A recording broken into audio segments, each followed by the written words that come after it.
मिलो शांति से कचरे के डिब्बे की ओर चला गया। उसने एक बॉल पॉइंट पेन को ध्यान से ऊपर सीधा खड़ा कर दिया। एक टैक्सी तेजी से गुजरी जिससे डिब्बे पर पानी छिटका। छींटे से पेन गिर गया। वह जमीन पर हल्की आवाज के साथ गिरा। कॉफी पी रहा एक बूढ़ा आदमी इसे देख रहा था। वह उठा और उसे उठाने की कोशिश करने लगे। अचानक पीछे से एक साइकिल सवार तेजी से आया। चौंक कर बूढ़ा आदमी उसके रास्ते में आ गया। साइकिल सवार ने तेजी से मोड़ लिया और सीधे एक फल स्टैंड में जा टकराया। फल इधर उधर फैले, उड़ रहा था। एक बेघर आदमी अंदर कूदा। सड़क लोगों और अराजकता से भर गई। शोरगुल से विचलित एक बस ड्राइवर ने देखा ही नहीं कि ट्रैफिक लाइट लाल हो गई थी। उसी समय एक महिला पैदल चलने के रास्ते पर कदम रखी। बिना किसी चेतावनी के बस ने उसे टक्कर मार दी।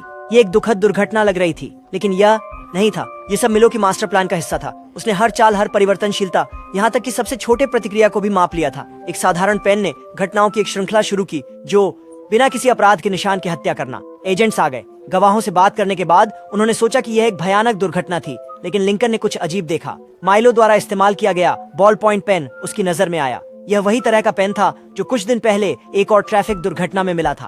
उन पर एक भारी एहसास छा गया। क्या कोई सब कुछ योजनाबद्ध कर रहा था?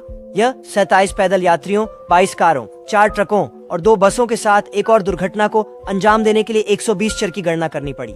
तुरंत क्या एक सामान्य मानव वास्तव में ऐसा कर सकता है? तभी एक और यातायात दुर्घटना हुई। इस बार कोई नहीं मरा और कोई बॉल पॉइंट पेन नहीं मिला। ओलिविया लगभग चौकन्ना होना छोड़ ही रही थी, तभी एक परिचित पेन गाड़ी के नीचे से लुढ़कता हुआ निकला।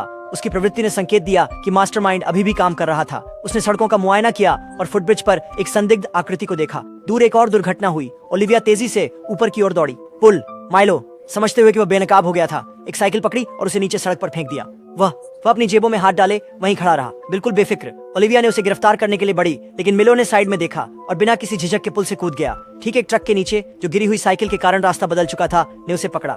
बिल्कुल सही। जैसे ही ओलिविया स्तब्ध खड़ी थी, मिलो ने अपने हाथ फैलाए विजय की मुस्कान के साथ। झोंबी शहर में अचानक न जाने कहां से एक झोंबी प्रकट हो गया। उसके दिल पर 2 गोलियों के निशान थे, फिर भी वह जीवित खड़ा था। विक्टर जो बेचारा शिकार था, उसका आधा चेहरा लगभग कटा हुआ था, लेकिन झोंबी आदमी ऐसे इधर उधर कूद रहा था जैसे कुछ हुआ ही ना हो। जैसे ही उन्होंने उसे अस्पताल के बिस्तर पर रखा, वह अचानक शांत हो गया। लिया ने सुनने की कोशिश की कि दिल की धड़कन।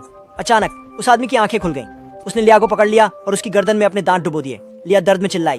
उसके कंधे पर एक गहरी खून से लथपथ चोट लग गई थी और एक टूटा हुआ दांत उसी में फंसा हुआ मिला। उनके चारों ओर सभी लोग डर के मारे जम गए। विक्टर जो पहले से ही सदमे में था और अधिक घबरा गया जब उसने सुना कि डॉक्टर को भी काटा गया है। उसे डर था कि वह खुद एक राक्षस में बदल सकता है। अचानक उसकी बोली लड़खड़ा गई। उसका शरीर कड़ा हो गया और वह डॉक्टरों को अपना नाम पुकारते भी नहीं सुन सका। कमरा भय से भर गया। कोई नहीं जानता था कि क्या हो रहा है, लेकिन आखिरकार परीक्षण परिणाम वापस आए। उन्होंने पता लगाया कि झोंबी आदमी कैसे जीवित बचा। पता चला कि उसके अंग उल्टे थे, एक दुर्लभ स्थिति जिसे साइटस इनवर्सस कहते हैं। उसका दिल वहां नहीं था जहां वे उम्मीद कर रहे थे। और विक्टर के लक्षण वे सिर की चोट से करोटिड आर्टरी में अवरोध के कारण थे, न कि किसी झोंबी वायरस से। विक्टर को केवल इसे ठीक करने के लिए सर्जरी की जरूरत थी, लेकिन डर ने उसके मन पर काबू पा लिया। उसे लगा कि उसे बंद किया जा रहा है, बदला जा रहा है।